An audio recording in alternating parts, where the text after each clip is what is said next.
the party may be essentially stuck, that there is this one-for-one trade-off between the party's core supporters and the types of positioning and policies and messages that one needs to deliver to reach. And then on the other hand, the types of voters that the party needs to reach in order to push beyond its ceiling of support. If this is it, if this is roughly as far as a conservative leader can push the party's support, it presents an opportunity to think really in a fundamentally different way about the nature and future of conservative politics in Canada. The 2025 federal election was a frustrating one for the Conservative Party. The Tories had begun the year with high hopes of winning a thumping election majority and returning to the government benches after a decade in opposition. But on election night, those dreams were dashed as their perennial rivals, the Liberal Party, now led by former Bank of Canada Governor Mark Carney, won their fourth consecutive election, falling just 3 seats short of an outright majority. While the Conservatives increased their seat totals and share of the popular vote, it wasn't enough to vanquish the resurgent Liberals. In another blow, Conservative Party leader Pierre Poilievre lost his seat, one that he'd held since 2004. I'm Adrian Harewood, and this is In Bed with the Elephant. The party of MacDonald, Borden, Diefenbaker, Mulroney, and Harper now has to ask itself some fundamental questions. What kind of Conservative Party is it? Given Canada's political and social dynamics, what brand of conservatism is required to build a viable, winning coalition across the country? What quality of leadership is required to earn the trust of Canadians? What's the federal Conservative roadmap to political success? To answer some of these questions, I'm joined by Speer, an academic, policy analyst, influencer, public commentator, and guide, described as one of the brightest intellectual lights in Canada's conservative firmament. During the government of Stephen Harper, he was a senior policy advisor in the Prime Minister's office, responsible for the Finance and Treasury Board portfolio. He was Finance Minister Jim Flaherty's Director of Policy, and later worked at the Fraser Institute as Director of the Centre for Fiscal Studies. Speer is currently a Senior Fellow at the University of Toronto's Munk School of Global Affairs and Public Policy, and an editor-at-large at The Hub, a conservative-leaning news and commentary website that he helped found in 2021. Speer, welcome to In Bed with the Elephant. Adrian, it's really great to be in conversation with you. In January, it seemed as if it was a fait accompli that Pierre Poilievre and the Conservatives would win the next election. He was up in the polls by over 20%. The Liberal incumbent, Justin Trudeau at the time, was deeply unpopular. And yet somehow, 4 months later, Poilievre found himself in a familiar position for Conservative leaders in the last 10 years, and that's in second place. You've had time to absorb and assess what happened in federal election 2025. Why did the Conservative Party lose the 2025 federal election, an election that was really winnable for them? I mean, one simple way to think about the election outcome is Pierre Poilievre consolidated the political right. Mark Carney, for all intents and purposes, consolidated the political left. And the problem for the Conservatives, Adrian, is there's just more of them than there is of Conservatives across the country. There are more people on the center left. Precisely. I say that only partly in jest. I think we are in the midst of a secular trend in our politics in which we're seeing the increasing consolidation of the political left. We saw the consolidation of the political right in the 1990s and through the early 2000s, and now the center left and the progressive wing of our political spectrum are going through a similar process. At the federal level, that seems to be happening under the banner of the Liberal Party. At the provincial level, we're seeing it take shape in different forms. In some provinces, the principal center-left or left-wing vehicle is the New Democratic Party, and others, it's the Liberals. But this matters a great deal, Adrian, for the Conservatives because, of course, the Conservatives have relied in the past, particularly in the Harper years, on Canada's fragmented party system, particularly in English Canada, to enable them to win government with, something like 37, 38, 39% of the popular vote. In effect, vote splitting permitted the Conservatives to come up the middle.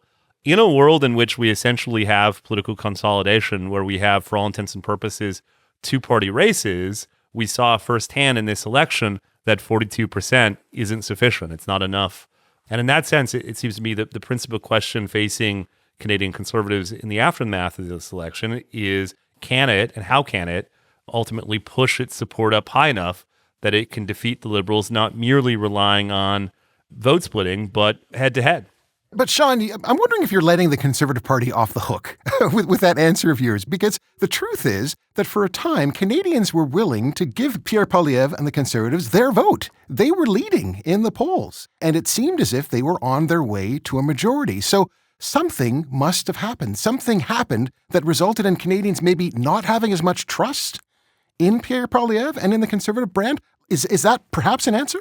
There's obviously something to that. I don't want to diminish it. But it also shouldn't be lost on us that at the high water mark, sometime in late 2024, the Conservatives were at, say 44, 45% of the vote. In the end, the party ends up with something like 41.5 or 42%, which is to say what changed is less about the Conservative Party shedding support so much as it is the Liberal Party gaining support, principally at the expense of the New Democratic Party. I mean, one way to think about the election outcome, Adrian, is that Mark Carney and the Liberals essentially absorbed 25 to 50% of traditional NDP support. We saw the party fall to something like 6% nationally.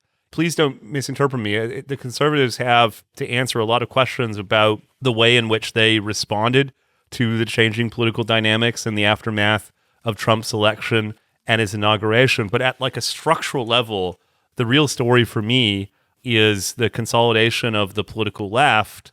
Pollster Daryl Bricker says that that's like represents a 60-40 advantage for the consolidated left. And so in that sense, there may be a case, Adrian, that the Conservatives have basically maxed out. If that's right, it leads to a whole host of interesting questions about the future of Conservative politics in Canada, the extent to which maybe the party needs to think less about political strategy and more fundamentally about our electoral system, the Conservative Party as an institution, and several other questions that really, it seems to me, are not part of the conversation in the aftermath of last month's result. Well, you can't change the people, right? You can't get rid of the people. So I'd imagine you have to look at your policy and you have to look at your leadership. So maybe the question is, do the Conservatives have the right policies for Canadians? I think one way to think about the Conservative Party over the past several elections is it's tested out different self-understandings and different presentations to Canadians about themselves. Particularly in 2021, you had Erin O'Toole, whose conception of Canadian politics went something like the following. The Conservative Party needed to reach beyond its traditional core supporters in the name of pushing up its support with non-traditional voters, particularly women, in and around our major cities. And through a combination of policy and tone, it really sought to speak to those voters, to moderate, if I can put it that way. The consequence, Adrian, is he bled support on his right flank to the People's Party, which ended up with something north of 5% of the vote, and in so doing, cost the Conservatives elections in a number of ridings across the country. Pierre Poilievre internalized the lessons from 2021 and said, we are going to focus on consolidating our right flank, in effect, protecting the party's floor of support as a way to win the election. And he did that successfully. He drives the People's Party down to something like 1% of the vote. But in so doing, he probably impeded his ability to reach some of those non-traditional voters that O'Toole's strategy sought to reach. I say all of that, Adrian, because one of the things that is highly uncomfortable for Conservatives to talk about, but it's real and it has to be grappled with, is the party may be essentially stuck, that there is this one-for-one trade-off between the party's core supporters and the types of positioning and policies and messages that one needs to deliver to reach. And then on the other hand, the types of voters that the party needs to reach in order to push beyond its ceiling of support. I think we have to be open to the idea that there's something fundamentally structural here, that the party in its current incarnation is bucking up against a kind of natural limit of support, and the types of adjustments that one would make in order to try to push through that limit risk losing support in other places. If this is it, if this is roughly as far as a conservative leader can push the party's support, it presents an opportunity to think really in a fundamentally different way about the nature and future of conservative politics in Canada. I do want to talk about the structural reality of Canada, but I do also want to talk a little bit more about leadership, because the last 4 months suggest that leadership, political leadership in this country, still matters. You know, the Liberal brand was down in the dumps, and it looked as if people were ready to give them the boot. Mark Carney comes along and seems to change the way people feel about the Liberal Party. I spent a lot of time, I shouldn't say a lot of time, I spent some time in Peterborough, Ontario, just a couple days before the election. I spent about 5 days there. And Peterborough is seen as the quintessentially Canadian city in many ways. It has a reputation as being the most average city. Yes. It has traditionally been a bellwether riding. Since 1953, Peterborough has chosen the governing party almost 85% of the time. This particular time, they chose the Liberals, and the Liberal beat the Tory incumbent, Michelle Flaherty. And when I was in Peterborough, there were people who were saying that they were unhappy with the Liberal government. They wanted a change, but Pierre Poilievre scared them, right? That they were inclined maybe to vote Conservative, but they felt that he was mean. They felt that he practiced a kind of a rage politics. And they found that in some ways, sometimes offensive, but they recoiled from that. So I'm wondering if that's something that the Conservatives need to think about in terms of the kind of leadership that they have right now. There's certainly something to that. Some of the most successful Conservative politicians in the Anglo-American world over the past 50 or 60 years have been happy warriors. I think of people like Ronald Reagan or Brian Mulroney when I say that. But in some ways, Peterborough's a perfect encapsulation of what I've been saying, that Pierre Poilievre assumed this sort of poise, as you say, one that sought to reflect the anxiety and frustration in different parts of the country.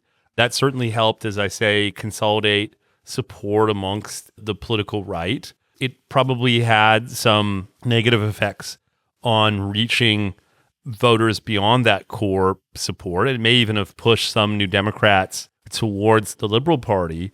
But I just wonder, Adrian, the extent to which that is almost like a one-for-one calculation. The extent to which he changes his poise, makes adjustments to the way he thinks and talks about these issues, may enable him to reach new and different voters, but it may come at the expense of losing support on his right flank. I think that conundrum is something that should be taken seriously.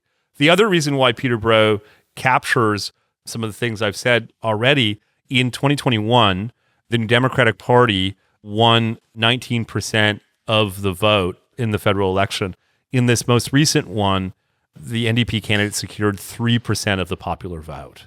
If it had been anything like where it has historically been, that riding goes Conservative. I'm not saying that to make excuses for the Conservative Party. In fact, I make that point because it represents almost a more challenging way to interpret the election result. If I'm right, and this isn't just a one-off, if the Conservatives should be planning for future elections in which it's more likely that the NDP remains a marginal player, then the experience in Peterborough isn't going to be aberrant. It risks becoming the norm.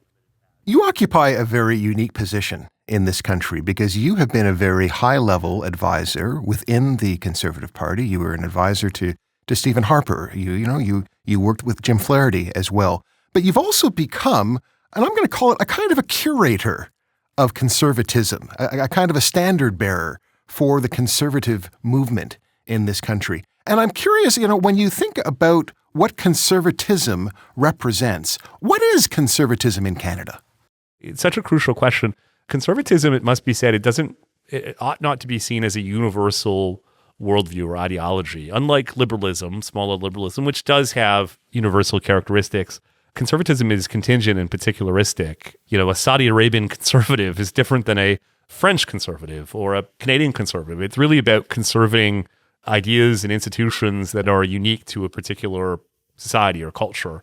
And in that sense, I think fundamentally what Canadian conservatives are trying to conserve is the spirit and the values of the Confederation project, which, and this is where things can get a bit counterintuitive and even subject to some debate within conservative circles, I think the Confederation project is fundamentally liberal, which is to say it's about extending autonomy and freedom and protections of state overreach to individuals. And it's never been perfect, of course, at the start and continuing to this day. There are too many people that find themselves outside of the ideas and spirit of the Confederation project.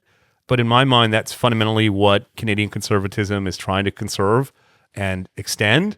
And so oftentimes when I speak to young people, Adrian, particularly young conservatives, they find that idea a bit paradoxical. To be a Canadian conservative in a way is to be a liberal. But I do think that reflects the kind of unique heritage and history of Canada. Well, then maybe I should drill down a little bit more and ask this question. What makes you a conservative and not a liberal or not a social democrat? Why are you a conservative? Oh, that's a great question. There's a few different reasons. One, it's habitual. I just instinctively have a small c conservative disposition. I'm inclined to wearing the same clothes. Just before we started, I had the same sandwich that I often have. There's just something about my... Some people might just say you have no fashion sense, Sean. Yeah, there's something to that. But then more programmatically or more related to politics, I start with a skepticism about state action. It's not nihilism, it's not anarchy, but I think we should be clear-eyed about the state intervening in human affairs, both with respect to the economy and more broadly. I think we should preference individual autonomy and individual freedom as much as possible. Limited government?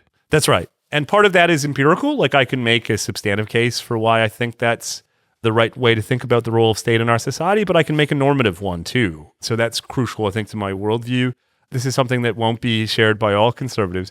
But I also start with a kind of degree of self-reservation about my capacity to sort of impose my preferences or my worldview on people, which is to say I am more inclined to let people live out their own preferences the way that they see fit. And one of the downsides of state action is it's inherently totalizing or universalizing. There's not room within a more activist government to be able to distinguish between people's individual preferences. And then I guess just at a more fundamental level, I'm doubtful of our ability to perfect individuals and perfect society. Like I often get invited, I'm grateful to participate in multi-partisan or even sometimes progressive events or discussions. And oftentimes people will say things like, we need to eliminate poverty, or we need to eliminate homelessness, or we need to eliminate some expression of the human condition. And I'm always the downer who says, I don't think we can eliminate those things. I think we can address them on the margins. I think we can mitigate them. But I think my conservatism causes me to come to politics with, the Kantian idea that we're all made from crooked timber. And I think that's the right way to sort of think about the purpose and the role and ultimately the limitations of politics. One thing that's clear is that someone like Stephen Harper has had a huge impact on shaping the conservative movement in this country. Stephen Harper is someone that you have worked with, that you've spent a lot of time with. What are the core elements of Stephen Harper's conservatism that you value? Harper came to politics with a well-conceived worldview that was rooted in this synthesis between North American liberalism and a kind of conservative predisposition, what he sometimes characterized as ordered liberty. The other thing that I admired about Harper, which is sort of related, Adrian, is he had a kind of theory of the case or a framework, if I can put it that way, for thinking about governing in politics. And of course, he made judgments as a prime minister that at times conflicted with some of those long-held views, and that's natural. Politics involves compromise and trade-offs. But what I always respected was he understood when he was making those compromises and trade-offs because he was filtering decisions through this rich and textured way of thinking about the world. So you're saying he understood when to be pragmatic? Precisely. But he also understood that when he was being pragmatic, his choices did involve trade-offs. And I contrast that with other politicians who arrive in Ottawa or provincial capitals or whatever, who don't have that philosophical grounding, if I can put it that way, which means that they can be kind of pulled in all different types of directions. I mean, look at Ontario Premier Doug Ford. If you tried to create a through line between the various decisions that he's made since forming government in 2018, it would be virtually impossible. I think at best you could characterize it as a kind of populism that all things being equal, is inclined towards the interests of, I'm already losing it. And in a way, I think that's telling. Doug Ford's supporters, though, are going to say, Sean Speer, you don't know what you're talking about. We have won elections. We won another majority. In fact, populism is the future of the conservative movement. We're similar to Donald Trump. Donald Trump was out of the game for a couple of years. He came roaring back, and look at him now. He's doing well. He's an exemplar of the modern conservative movement. So there's no doubt that Doug Ford and the Progressive Conservative Party of Ontario have been electorally successful. In fact, I think at this stage, Doug Ford is one of the most successful conservative politicians in modern Canadian history, having won 3 consecutive majorities in which he's managed to, for all intents and purposes, really marginalize his traditional opponents. The Liberal Party of Ontario seems to be in some disarray. The New Democratic Party, similarly, I think faces a lot of big questions. So if we were scoring the Ford legacy on politics alone, there's no doubt that he would perform well. Is he a conservative? I don't think so. Why not? I mean, he's a conservative. He claims to be. Corey Tonick, his advisor, says he is. What? He's a conservative in name, for sure. I mean, he is the leader of the Progressive Conservative Party. So why is he not? Why is he not, Sean Speer, a conservative? I think if you look at his track record over the past several years and you try to discern where there has been accomplishments rooted in conservative ideas and conservative values, it's pretty hard to produce much of a list. There's been some marginal improvements on the apprenticeship and skills training file when former Labor Minister Monty McNaughton was there. I suppose if one was motivated by these issues, you would say that he has liberalized the distribution and sale of alcohol, but on public spending, on taxation, on deficits and debt, on introducing a greater role for private involvement in the healthcare system, for addressing some of the excesses of identity politics in the province's education system, to dealing to any number of issues that would animate small c conservatives, I think it's fair to say, and this isn't hyperbole, that there's very little to distinguish between the Ford government's governing record and that of its Liberal predecessor. In some ways, I might have disagreed with the Wynne government's policies, but at least she was being her authentic self. When it comes to Doug Ford, no one knows what it means to be his authentic self. It is a government that kind of careens from one issue to the other without that framework or through line that I was talking about earlier. You have recently been talking quite a bit about what you regard as being a kind of a political realignment going on in this country, a realignment which has resulted in more working class people supporting the Conservative Party than ever. Can you maybe kind of elaborate on what you see as being the possibilities for conservatives when it comes to addressing the needs of working people in this country?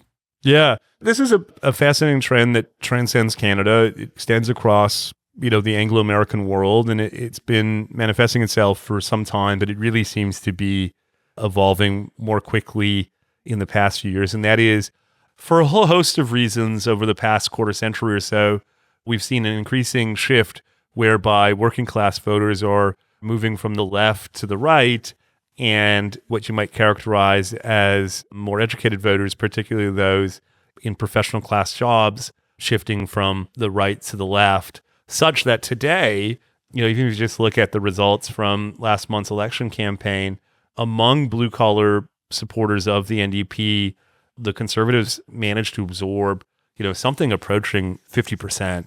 And so if you look at the Conservative coalition today, we talked a little bit earlier about the level of support that the party has, but it's also important to look at the composition of support. This is not your grandfather's Conservative Party. It bucks up against the stereotype of conservatives being disproportionately representative and responsive to the interests of capital or whatever. It is increasingly a party marked by what you might characterize as a multiracial working class coalition. But is this not just slick marketing on the part of the modern Conservative Party? Like, what does the support of workers actually mean?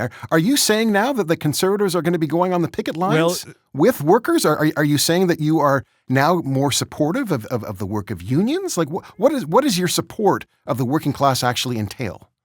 I think this shift of working class support from the left to the right has to be understood as both a push and a pull. Part of it is conservatives pulling those voters into their fold by virtue of making some adjustments to party orthodoxy on labor issues or whatever, and we can talk a bit about that and where it may buck up to some limitations and how the conservatives think about those trade-offs and choices. But I think it has to be addressed that part of it is a push function.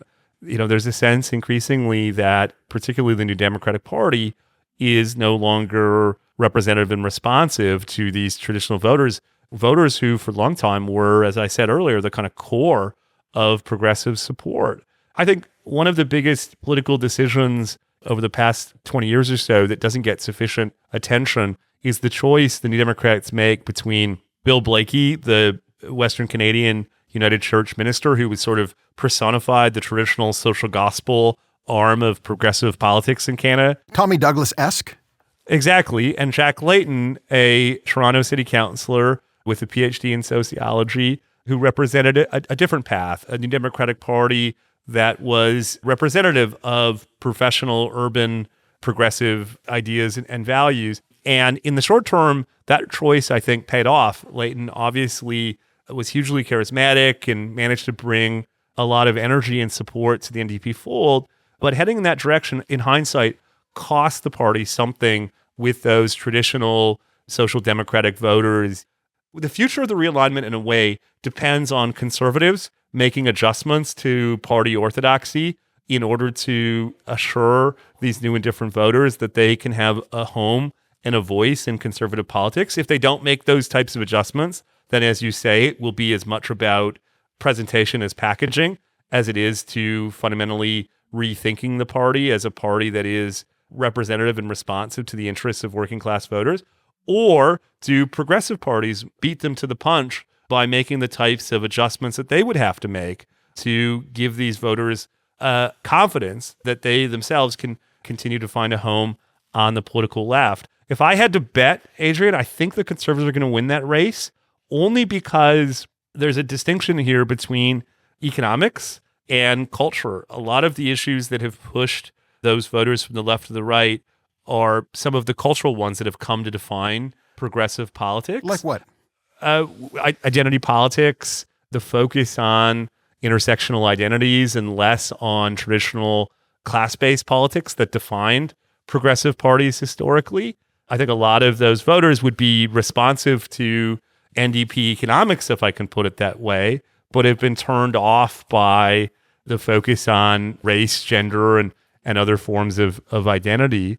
On the other hand, conservatives, yes, of course, would have to make some adjustments to the way they think about tax policy or labor relations or whatever. But it seems to me that those issues are more prone to compromise than these cultural ones, which really are so fundamental. I think that's the way to kind of think about the realignment moving forward. If it is going to be durable for conservative parties, it's, as you say, are they prepared to make adjustments to their party orthodoxy so it's such that these voters, they're not just handing over their vote every 4 years, that they find a real and durable home within conservative politics?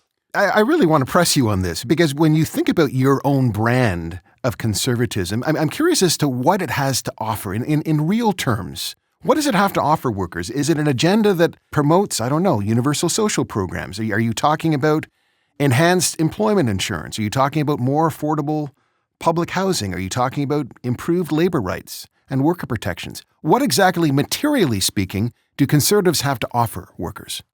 It's a great question. I think keeping in mind that a lot of the support that we're seeing transition from the left to the right amongst the working class are people in the building trades. So these are people who, work on energy projects and residential or commercial development projects. And so part of it is the relationship between the conservatives and these new working class voters is in a world of low-hanging fruit where the trade-offs to conservative orthodoxy are pretty minimal. In effect, they've brought those voters along by saying and doing things that they might have said or done anyway. But then as you move to that next level, it may indeed involve these trade-offs. The Conservative Party, for instance, in its election platform, talked about being less inclined to use the levers of the state when it comes to back to work legislation and empowering unions to use their leverage in collective bargaining scenarios, I'd be broadly okay with that. But I take your point. Like at some level, there'll be a limit on how far conservatives are prepared to push policy orthodoxy to accommodate the interests and needs of these voters. But I think that's precisely the kind of conversation that conservatives need to have so that they are pursuing the realignment in a way that is ultimately additive. Because I'll just say bluntly, if accommodating these voters involves trade-offs that refashion conservative politics away from a general skepticism of state activism, of a awareness of the limits of the social welfare state and so on, I would submit that trade-off isn't worth it. I wonder if you, Sean Speer, and other conservatives are forgetting their history, and forgetting even the history of Canadian conservatism, because there's a tendency to be very, very disdainful towards this idea of DEI, right? Diversity, equity, and inclusion. But the truth of the matter is that the Conservative Party was at the forefront of DEI in this country. If you go back to the 1950s, if you look at someone like Leslie Frost, the Premier of Ontario in 1954, when he institutes the Fair Accommodations Act, which was an act that came out of the experiences of people in southwestern Ontario, Dresden, Ontario, where there was basically apartheid-like conditions. There were places in this province, in this country, where, for example, people of color, black people, were not able to enter certain spaces. The Conservatives in the 1950s recognized that, and they tried to address it in legislation. And you could make the argument that that was a form of DEI. You could also suggest that the whole idea of the West wanting in, in the 1980s, Preston Manning is at the forefront of this movement because the Reform Party, of which one of your mentors, Stephen Harper, was at the forefront of that party, they were pushing this country to recognize that, a large chunk of the population felt as if it wasn't participating fully in this country and that they deserved to have their place, a seat at the table. And eventually, 30 years later, Stephen Harper becomes prime minister of the country, and reform takes its place. The West is in. So I'm wondering if in kind of going after DEI, maybe you're actually forgetting some of its roots in this very country. I can't speak for all conservatives, of course, but for me, my reservation about DEI broadly defined is not that the underlying argument that there remain people who find themselves outside of the promise of the Canadian project, voices and perspectives need to be accounted for. But that in a way, the DEI argument, it seems to me, is that the explanation for that is the kind of manifestation of liberalism itself, and that we need it in a way to curtail liberalism in order to accommodate these people and groups, where I think I would argue that it's an insufficient commitment to liberalism that is the problem.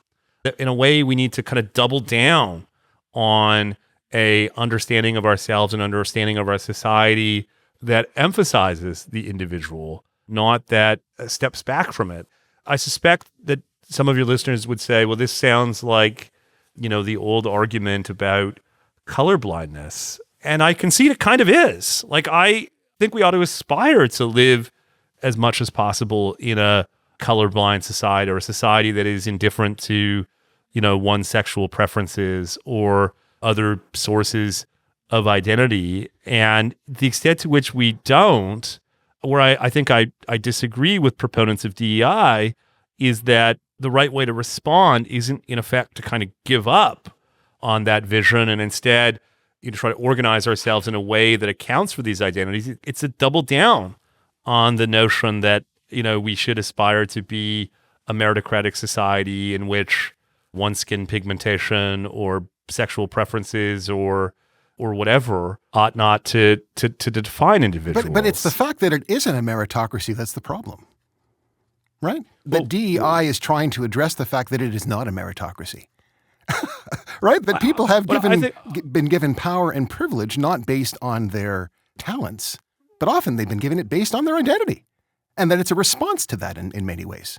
I agree. I understand that argument. But first of all, I think actually it's more meritocratic than we think or appreciate. One of the things that I like so much about this election campaign, for instance, was that both Poilievre and Carney, in my mind, represented genuine meritocrats, two people who aspired to lead the country, having lived, essentially meritocratic lives. Poilievre is born to a teenage mother in Western Canada, adopted by school teachers, and within one lifetime is knocking on the door to be let into the Prime Minister's office.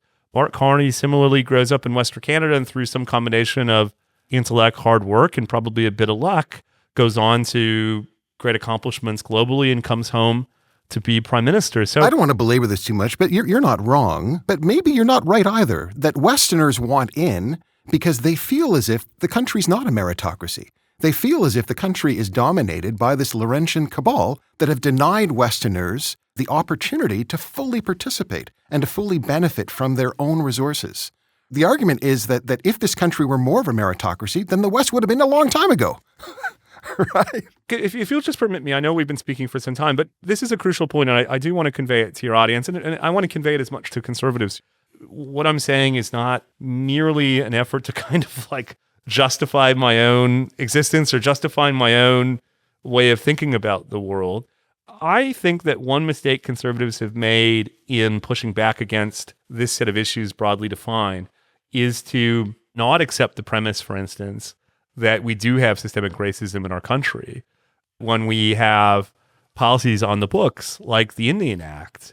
It is a policy that defines people based on their ethnicity. That is fundamentally systemic. It's systemic racism by definition. It is anti-liberalism. It is anti-individualist. It is a system of laws and policies and programs that basically tell us the most important thing that we need to know about our Indigenous population is their bloodlines. I just think it's fundamentally at odds with how we ought to think about ourselves and how we ought to think about our country. And the expressions of that kind of systemic racism or that way of thinking, I think, is manifest in the Indian residential school experience, where we essentially said, it didn't matter who you were or what made you tick or what your values were. All we needed to know was your ethnic background and your blood and soil lineage. In my mind, Adrian, Indian residential schools were evil and wicked precisely because they were evil and wicked at their core intellectual proposition, which was that we should be organizing our society based on anything except people's individual identity. And in that sense, I think conservatives have, in my mind, and I accept that this won't be as convincing to everyone, a convincing argument in favor of liberal individualism that extends from the treatment of Indigenous people to pushing back against some of the excesses of DEI. The goal really should be to try to lower the salience of race and sexuality and other sources of identity and have a system that ultimately views people, for better or for worse, with warts and all, as individuals. Sean Speer, thanks so much for joining us. Really do appreciate it. Yeah, it was an honor. Thank you for having me. I really appreciate it. You've been listening to In Bed with the Elephant on Ricochet Media. Producer and sound engineer, Dave Sarazin. Executive producers, Ethan Cox and Andrea Houston. Music by Parker Harewood. Graphics, Connor Killoran. I'm Adrian Harewood. I'll talk to you next time.